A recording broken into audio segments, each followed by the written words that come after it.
Equilíbrio nas relações entre consumidor e fornecedor, consumo consciente e maior qualidade do produto ou serviço ofertado.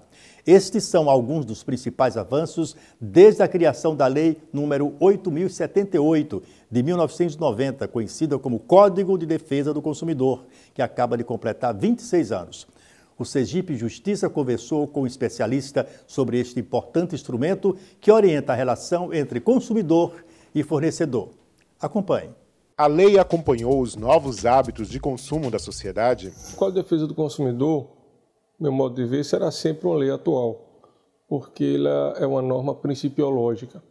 Em 1990, ela já traz nos seus dispositivos, por exemplo, a venda em domicílio, que contempla o comércio eletrônico, e que pese atualmente haver no Congresso Nacional, no Senado, 3 projetos de atualização do Código, um deles que trata só do comércio eletrônico.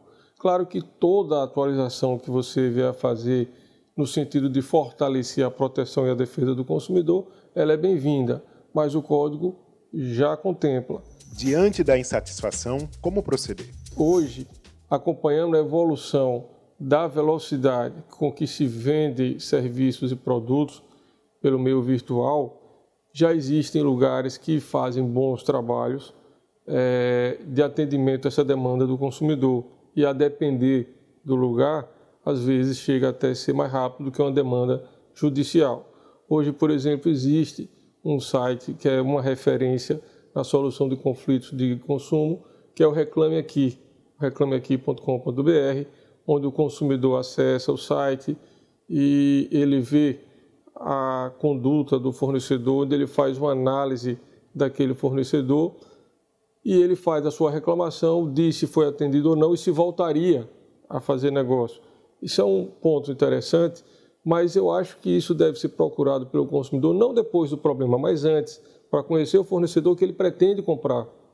E aí ele trabalha uma coisa chamada de dano potencial. É aquilo que não aconteceu, mas que pode acontecer.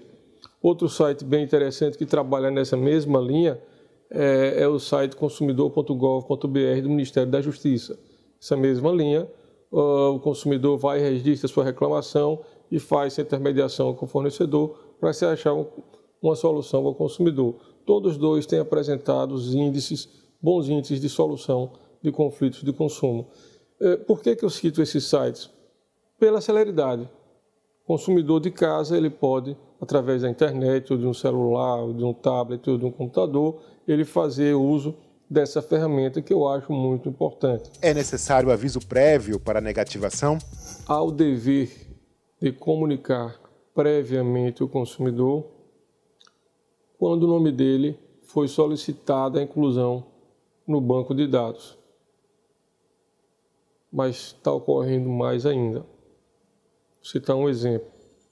Certa vez eu fui procurado por uma pessoa e a pessoa dizia o seguinte, que ia fazer compras e quando chegava lá o cartão acusava recusado.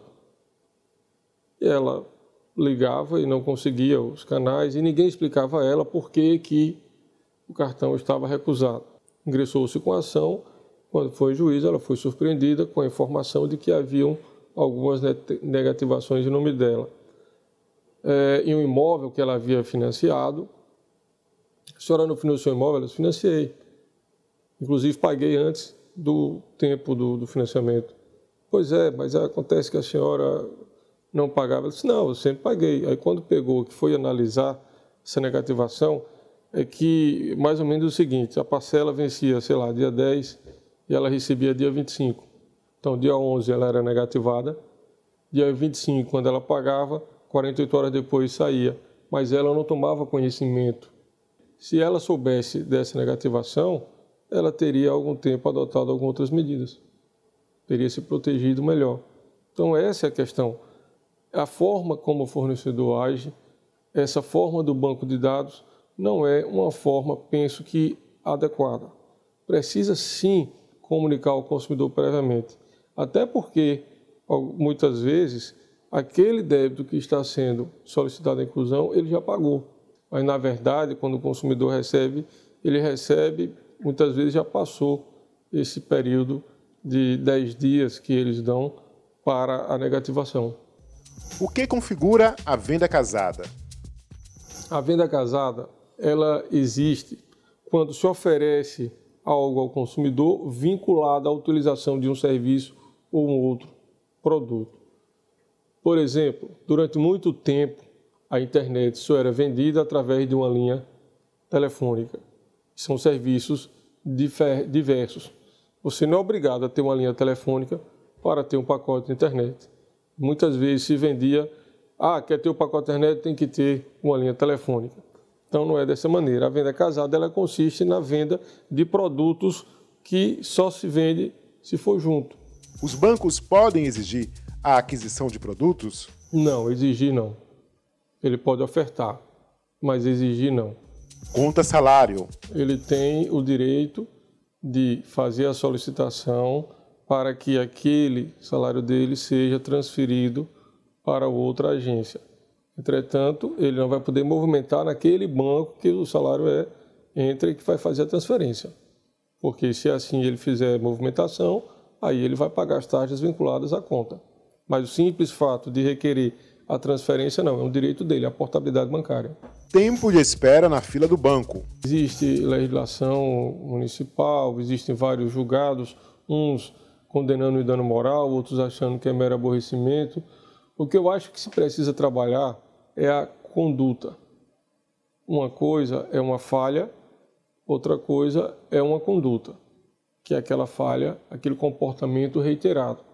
Porque quando o Poder Judiciário diz, olha, condeno e pague, indenize o consumidor, ele está dizendo que aquela forma de procedimento está errada. Então ele está dizendo mude, porque como você fez em desacordo com a lei. Aliás, hoje o Judiciário já vem, e a meu modo de ver de maneira acertada, condenando fornecedores a indenizarem o consumidor pela perda do tempo livre. É aquele tempo que o consumidor perde junto ao fornecedor para tentar consertar um problema que, na verdade, não deveria nem ter existido. Por hoje é só. Fique com as imagens da semana no Judiciário Sergipano.